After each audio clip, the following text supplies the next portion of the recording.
pakai masker, Pak. Nggak usah pakai masker, Pak. Buka maskernya, buka. Maskernya buka, Pak.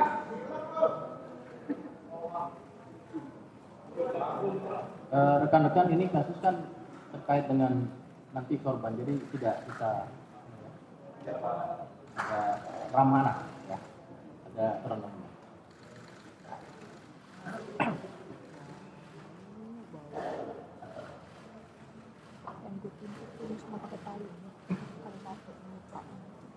Cukup, rekan-rekan? Baik, terima kasih.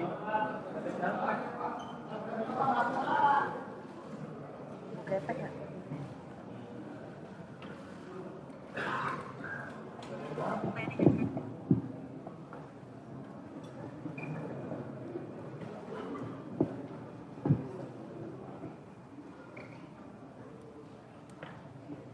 Baik, bisa kita mulai, teman-teman. Bismillahirrahmanirrahim. Assalamualaikum warahmatullahi wabarakatuh. Selamat siang, salam sejahtera bagi kita sekalian. Shalom, Om Swastiastu, Namo Buddhaya, salam kebajikan. Yang saya hormati, di sini turut serta hadir bersama saya ada Bapak Dirsiber Tindak Baris Krim Polri, Bapak Brigadir Jenderal Polisi Himawan Bayu Haji. Yang saya hormati, di sini juga hadir bersama-sama kita adalah Direktur PPA, Tindak Pidana PPA, PPO Baris Krim Polri, Brigadir Jenderal Polisi Nurul Azizah. Juga hadir di sini Direktur Siber Polda Metro Jaya, Komisaris Besar Polisi Berto, dan ada Pak Wadir Siber, Komisaris Besar Polisi Andri Sudarmaji, Pak Kasubdit, dan seluruh yang hadir. Rekan-rekan media, terima kasih atas kehadirannya dan mohon perhatiannya yang telah menunggu, mengatensi perhatian publik secara bersama-sama, di mana proses pengungkapan ini tentunya merupakan bagian daripada, salah satunya adalah keterlibatan masyarakat untuk memberikan informasi, termasuk bagian daripada secara proaktif Polri memberikan perlindungan dan pengayoman kepada masyarakat di bidang penegakan hukum, terutama yang bisa kita soroti adalah masalah perempuan dan anak. Rekan-rekan, nanti akan disampaikan dua hal. Tadi ada hadir dari Dirtipid Siber dan juga dari PPA PPO. Nanti kami mohonkan untuk kita mengacu kepada aturan undang-undang yang berlaku terkait hal ini. Yang perlu kita lindungi dan kita rahasiakan adalah para korban dan terutama adalah perempuan dan anak-anak selaku kaum rentan yang dilindungi undang-undang. Maka tentu teman-teman sebagai jurnalis dan wartawan memahami dalam hal kekhususan ramah anak. Maka yang pertama nanti akan disampaikan pengungkapan ini oleh Pak Dirtipid Siber. Kemudian ada aspek dari empati kita kepada korban. Maka hari ini juga telah ditindaklanjuti dengan pengungkapan ini oleh Dir PPA dan PPO terkait dengan perempuan dan anak. Untuk lebih lanjutnya kami persilakan kepada Bapak Direktur Tindak Pidana Siber Baris Krim Polri untuk menjelaskan proses pengungkapan ini secara terbuka. Kami persilakan. Terima kasih Pak Mas. Assalamualaikum warahmatullahi wabarakatuh. Selamat siang, salam sejahtera untuk kita semua. Shalom, Om Swastiastu, Namo Buddhaya, salam kebajikan. Yang terhormat Bapak Korpenmas Polri, Brigjen Pol Noyudo Wisnu Andiko, Direktur Tindak Pidana PPA dan PPO Baris Krim Polri, Brigjen Pol Dr. Nurul Azizah, Wadir Tibet Cyber Baris Krim Polri, Kombes Pol Andri Sudarmadi, Kasubdit 1, Kombes Pol Jeffrey, Dirseber Polda Metro Jaya, Kombes Pol Roberto Pasaribu, dan Kasubdit 3 PLH Kombes Pol Rizky, serta rekan-rekan media yang terhormat. Pada hari ini kami akan menyampaikan ungkapan kasus terkait dengan asusila dan pornografi serta eksploitasi anak melalui grup Facebook Fantasi Sedarah dan Sukaduka. Yang pada kesempatan kali ini kasus tersebut diawali dari viralnya di platform media sosial, kemudian kami tindak lanjuti, yang sebagai gambaran juga sebelumnya kami juga sudah membentuk Satuan Tugas Pornografi Anak Online dan telah melakukan pengungkapan 17 kasus pornografi anak online dan menangkap 37 orang tersangka. Yang kegiatan ini dilaksanakan oleh Mabes Polri sampai dengan Polda Jajaran dengan periode waktu 1 Januari 2025 sampai dengan 21 Mei 2025. Ini menunjukkan bahwa media sosial kini menjadi salah satu ruang yang rentan disalahgunakan para pelaku untuk menyebarkan konten pornografi. Salah satu contohnya dari kejahatan tersebut terkait dengan hal ini yaitu adanya grup Facebook Fantasi Sedarah yang ramai diperbincangkan sejak 14 Mei 2025 karena memuat beragam konten foto-foto dan tulisan secara eksplisit yang mengarah pada ketertarikan seksual dengan keluarga sendiri atau incest. Unggahan konten-konten di dalam grup tersebut mencantumkan foto-foto korban yang beberapa diantaranya masih di bawah umur. Dan grup Facebook Fantasi Sedarah ini telah dilakukan pemblokiran atau suspend pada tanggal 15 Mei 2025. Atas hal tersebut, tim gabungan yang kami bentuk terdiri dari Direktorat Tindak Pidana Cyber Baris Krim Polri dan Direktorat Cyber Polda Metro Jaya, juga kami mengikutkan Direktorat Tindak Pidana PPA dan PPO. Berdasarkan laporan polisi yang kami terbitkan di Baris Krim Polri berjumlah 2 dan di Polda Metro Jaya berjumlah 1 laporan polisi pada tanggal 16 Mei 2025. 3 laporan polisi ini mendasari kami untuk melakukan penyelidikan di berbagai wilayah, di berbagai daerah, mendasari daripada profiling dan monitoring di platform media sosial. Sehingga kami melakukan penangkapan terhadap 6 orang tersangka. Di antaranya dilakukan penangkapan di Jawa Barat, Jawa Tengah, Lampung, dan Bengkulu. Di mana peran 6 tersangka tersebut adalah 1. Tersangka inisial DK dengan akun Facebooknya Alisa Bafon dan Ranta Talisha yang diamankan penyidik Direktorat Cyber Polda Metro Jaya pada hari Sabtu tanggal 17 Mei 2025 di Jawa Barat. Tersangka DK merupakan member atau kontributor aktif di dalam grup Facebook Fantasi Sedarah.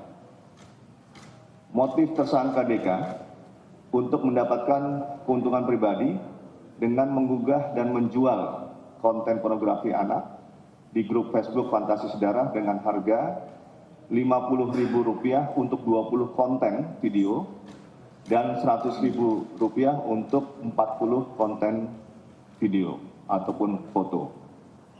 Kedua, tersangka dengan inisial MR dengan akun Facebook Nanda Krisya diamankan penyidik Direktorat Tindak Pidana Cyber Baris Krim Polri pada hari Senin tanggal 19 Mei 2025 di Jawa Barat, yang tersangka MR merupakan admin atau kreator grup yang membuat grup Facebook Fantasi Sedarah. Tersangka MR membuat grup Facebook Fantasi Sedarah sejak bulan Agustus tahun 2024 yang motif tersangka untuk kepuasan pribadi dan berbagi konten dengan member lain. Ditemukan sebanyak 402 gambar dan 7 video yang bermuatan pornografi dari device handphone tersangka MR tersebut. Ketiga, tersangka dengan inisial MS memiliki akun Facebook Mas Bro, diamankan penyidik Direktorat Cyber Polda Metro Jaya pada hari Senin tanggal 19 Mei 2025 di Jawa Tengah. MS merupakan member ataupun kontributor aktif di dalam grup Facebook Fantasi Sedara. Tersangka MS membuat video asusila dirinya sendiri dengan anak menggunakan handphone tersangka. Yang keempat, tersangka dengan inisial MJ, akun Facebook yang bersangkutan adalah Lukas, diamankan penyidik di Cyber Polda Metro Jaya pada hari Senin tanggal 19 Mei 2025 di Bengkulu. Tersangka MJ merupakan member atau kontributor aktif di dalam grup Facebook Fantasi Sedara. Tersangka MJ membuat video asusila dirinya juga dengan korban, ya, untuk menggunakan HP tersangka dan menyimpan konten tersebut. MJ tersangka tersebut merupakan DPO Polresta Bengkulu dengan kasus perbuatan asusila terhadap korban anak juga. Berdasarkan laporan polisi, sejumlah 4 orang anak yang menjadi korban. 5. Tersangka dengan inisial MA memiliki akun Facebook Raja Wali, diamankan penyidik Direktorat Tindak Pidana Cyber Baris Krim Polri pada hari Selasa tanggal 20 Mei 2025 di Lampung. Tersangka MA merupakan member atau kontributor aktif di dalam grup Facebook Fantasi Sedara. Tersangka MA mengunduh konten pornografi anak dan mengunggah ulang konten tersebut di grup Facebook Fantasi Sedara. 66 gambar dan 2 video ditemukan di device yang bersangkutan yang mengandung unsur pornografi. 6. Tersangka dengan inisial KA, akunnya temon-temon, diamankan penyidik Direktorat Tindak Pidana Cyber Baris Krim Polri pada hari Senin 19 Mei 2025 di Jawa Barat. Tersangka KA merupakan member atau kontributor aktif di dalam grup Facebook Sukaduka. Jadi ini grup Sukaduka sebagai member yang kita amankan. Tersangka KA mengunduh dan menyimpan konten pornografi anak serta mengunggah ulang konten tersebut di grup Facebook Sukaduka. Berdasarkan hasil pengembangan terhadap ke-6 tersangka, penyidik juga mengidentifikasi beberapa grup Facebook yang digunakan untuk sharing konten pornografi. Yang saat ini penyidik masih mendalami grup Facebook tersebut yang berkaitan dengan konten-konten asusila dan pornografi serta eksploitasi anak. Barang bukti yang berhasil disita diamankan dari ke-6 tersangka tersebut antara lain 3 akun Facebook, 5 akun email, 8 unit handphone, 1 unit PC, 1 unit laptop, 2 buah KTP, 6 buah SIM card, 2 buah memory card handphone. Terhadap ke-6 tersangka dijerat dengan pasal 45 ayat 1 junto pasal 27 ayat 1 junto pasal 52 Undang-Undang Nomor 1 Tahun 2024 tentang perubahan kedua atas Undang-Undang Nomor 11 Tahun 2008 tentang informasi dan transaksi elektronik, dan atau pasal 29 junto pasal 4 ayat 1 dan atau pasal 30 junto pasal 4 ayat 2 dan atau pasal 31 junto pasal 5 dan atau pasal 32 junto pasal 6 Undang-Undang Nomor 44 Tahun 2008 tentang pornografi.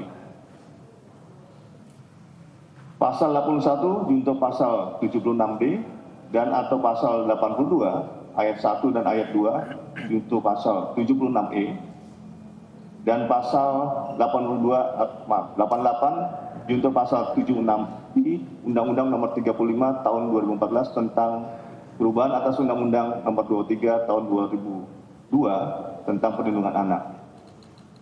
Dan atau pasal 14 ayat 1 huruf A dan B Undang-Undang Nomor 12 Tahun 2022 tentang tindak pidana kekerasan seksual. Keenam tersangka diancam dengan hukuman pidana penjara 15 tahun dan denda maksimal 6 miliar rupiah. Disampaikan juga kepada rekan-rekan media, sampai dengan saat ini penyidik mengidentifikasi beberapa korban. Nanti akan ada identifikasi terkait dengan anak dan perempuan dewasa yang Polri juga akan memberikan hal-hal khusus terkait dengan korban ini, nanti akan disampaikan oleh Direktur Tindak Pidana PPA dan PPO. Kami ucapkan terima kasih kepada seluruh stakeholder yang telah bekerjasama dalam meminimalisir dan mencegah penyebaran konten asusila dan pornografi khususnya terhadap anak-anak. Dan diharapkan beberapa peran dari semua lapisan masyarakat juga bisa meminimalisir terjadinya penyebaran ini. Demikian yang kami sampaikan. Terima kasih. Wassalamualaikum warahmatullahi wabarakatuh. Waalaikumsalam warahmatullahi wabarakatuh. Terima kasih Bapak Direktur Tindak Pidana Siber Bareskrim Polri. Rekan-rekan, tadi terkait sudah dijelaskan Pak Dirjen Siber. Saat ini dari aspek tindak pidana, dugaan tindak pidana terkait dengan perlindungan perempuan dan anak, serta bagaimana proses atau upaya yang telah dilakukan oleh Polri terkait pada aspek korbannya. Untuk itu, Direktur Tindak Pidana PPA dan PPO kami persilakan. Bismillahirrahmanirrahim. Terima kasih Pak Karopenmas. Assalamualaikum warahmatullahi wabarakatuh. Salam sejahtera untuk kita semua. Om Swastiastu, Namo Buddhaya, salam kebajikan, salam presisi. Yang kami hormati Bapak Karopenmas Divhumas Polri, Brigjen Pol Truno Yudo, yang kami hormati Dirtipid Siber Bareskrim Polri, Brigjen Pol Himawan Bayu Aji, yang kami hormati Direktur Reserse Siber Polda Metro Jaya, Kombes Pol Roberto, yang kami hormati Pak Wadir Siber, Kombes Pol Andri Sudarmaji, yang kami hormati para Kasubdit yang pada sore hari ini bergabung dengan kita, dan yang saya cintai serta saya banggakan rekan-rekan media.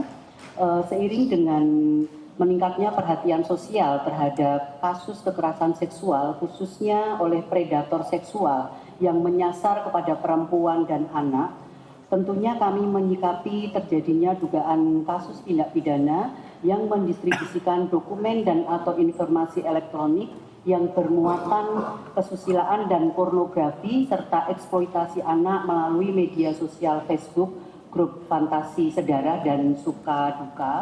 Maka saya selaku Direktur Tindak Pidana Pelindungan Perempuan dan Anak dan Pemberantasan Perdagangan Orang Bareskrim Polri melakukan kolaborasi dan berkomitmen penuh terhadap penanganan kasus ini, mengingat keterlibatan perempuan dan anak sebagai korban serta melibatkan keluarga yang memerlukan penanganan khusus dan komprehensif. Kemudian dari hasil penyelidikan, maka diketahui beberapa hal sebagai berikut, yaitu telah ditemukan ada 3 orang korban berjenis kelamin perempuan yang terdiri dari 1 orang dewasa 21 tahun dan 2 orang anak usia 8 dan 12 tahun di wilayah Jawa Tengah. Kemudian hubungan pelaku dengan korban dewasa adalah adik ipar. Kemudian hubungan dengan anak korban adalah paman. Terhadap tersangka telah dilakukan penangkapan, tadi sudah ditunjukkan juga pada hari Senin tanggal 19 Mei 2025 atas nama MS dengan usia 32 tahun. Kemudian modus daripada tersangka yaitu membuat foto dan video yang bermuatan melanggar kesusilaan kepada semua korban, khusus terhadap anak korban telah dilakukan pencabulan. Kemudian telah ditemukan juga satu anak korban perempuan berusia sekitar 7 tahun di wilayah Bengkulu dengan TSK atas nama MJ usia 25 tahun yang telah dilakukan penangkapan pada hari Senin tanggal 19 Mei 2025 di Bengkulu. Kemudian hubungan antara tersangka dengan anak korban adalah tetangga. Modus operandinya adalah pelaku melakukan perbuatan cabul sebanyak 3 kali dan merekam adegan tersebut dengan perangkat selulernya. Terhadap para tersangka diduga telah melakukan tindak pidana kekerasan seksual berupa pelecehan seksual non-fisik, fisik, eksploitasi seksual, dan kekerasan seksual berbasis elektronik serta perbuatan cabul terhadap anak serta pornografi yang melibatkan anak. Adapun tersangka yang kami sebutkan ini adalah bagian dari yang sudah tadi ditunjukkan, namun korbannya yang telah kami tangani. Kemudian perbuatan-perbuatan mereka melanggar undang-undang yang tadi sudah disebutkan oleh Bapak Dirsiber, tidak perlu kami ulangi kembali. Kemudian ancaman hukumannya selain 6 miliar rupiah, juga bisa ada ancaman tertingginya 15 tahun pidana penjara dan tadi 6 miliar rupiah. Kemudian dapat dilakukan pemberatan hukuman karena melibatkan anak sebagai korban dan lebih dari 1 orang korbannya. Kemudian terhadap kasus-kasus tersebut sampai dengan saat ini kami masih melakukan pendalaman.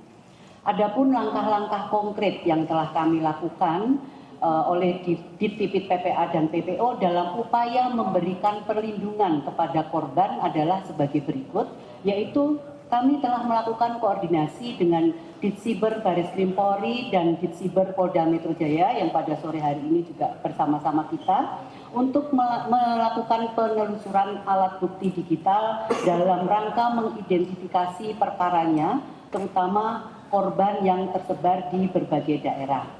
Kemudian juga kami melakukan koordinasi dengan Kementerian PPPA dan pemerintah daerah dalam rangka integrasi penanganan dan pelindungan korban melalui penjangkauan dan asesmen kebutuhan korban yang meliputi pendampingan korban, pendampingan psikologi, pendampingan hukum, rehabilitasi medis dan sosial, serta penyediaan rumah aman apabila diperlukan.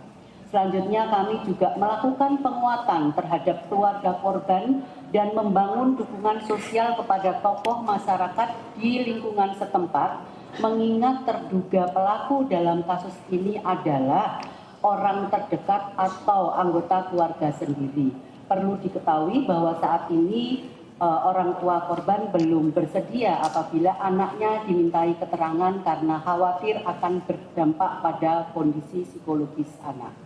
Kemudian apabila kondisi korban telah memungkinkan untuk dimintai keterangan, maka Ditpipit PPA dan PPO bersama penyidik akan melakukan wawancara atau penggalian informasi dengan didampingi oleh pekerja sosial dan pendamping lainnya sesuai dengan kebutuhan.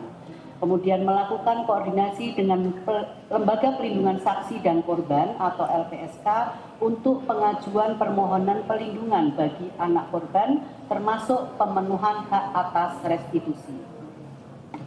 Kemudian juga melakukan koordinasi dengan psikologi klinis Kementerian PPPA untuk pelaksanaan pemeriksaan psikologi forensik dan penyusunan psikologikal profiling, melakukan koordinasi dengan rumah sakit terkait pelaksanaan visum et repertum dan visum et repertum psikiatrikum untuk mendalami aspek medis dan psikologi korban. Kemudian melakukan asistensi dan backup terhadap proses penanganan perkara oleh Polda termasuk penguatan penyidik, pengamanan alat bukti, dan pendekatan ramah anak.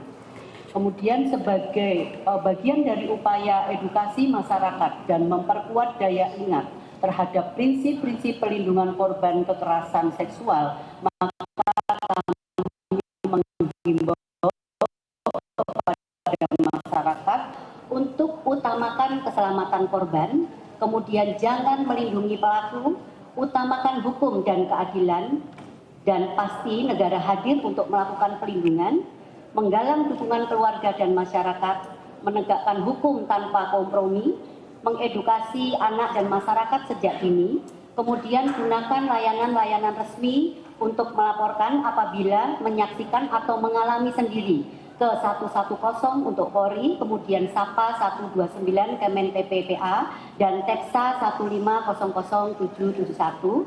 Kemudian ajak semua pihak bersatu untuk melindungi korban dan stop intimidasi serta penghalangan laporan. Selain itu, kami juga mengharapkan kepada rekan-rekan media dan seluruh masyarakat untuk tidak lagi melakukan diseminasi terkait dengan kasus ini sudah ditangani. Apabila ada upload terkait dengan kasus ini, tolong untuk tidak ikut menyebarkan atau juga kesadaran untuk menghapus secara mandiri. Karena kasus ini sudah kami tangani. Kemudian kalau di dalam hal ini korban adalah satu keluarga dengan pelaku, tentu keluarga juga kami lakukan asesmen. Jadi ketika kita melakukan pendampingan atau dari keluarga ada yang mendampingi, benar-benar keluarga itu sudah dilakukan asesmen dan clear tidak terlibat terkait dengan kasus tersebut. Kemudian kami juga tentu mengucapkan apresiasi dan terima kasih selain kepada rekan-rekan media juga terkait dengan stakeholder terkait yang sudah bekerja sama dan berkoordinasi dengan kami di dalam menangani kasus ini. Demikian yang bisa kami sampaikan. Terima kasih. Billahi taufiq wal hidayah. Wassalamualaikum warahmatullahi wabarakatuh. Waalaikumsalam warahmatullahi wabarakatuh. Demikianlah rekan-rekan tadi yang disampaikan baik pada proses pengungkapan yang menjadi perhatian publik secara sosial, ya, juga beberapa hari yang lalu Bapak Kapolri menyampaikan akan melakukan tindakan-tindakan secara tegas yang menjadi perhatian publik, khususnya adalah terkait dengan adanya akun Facebook Fantasi Sedarah dan yang menyerupainya, dan inilah wujud komitmen dan konsisten Polri akan melakukan tindakan secara tegas berdasarkan pada hukum dan tentunya memberikan perlindungan dan pengayoman pada seluruh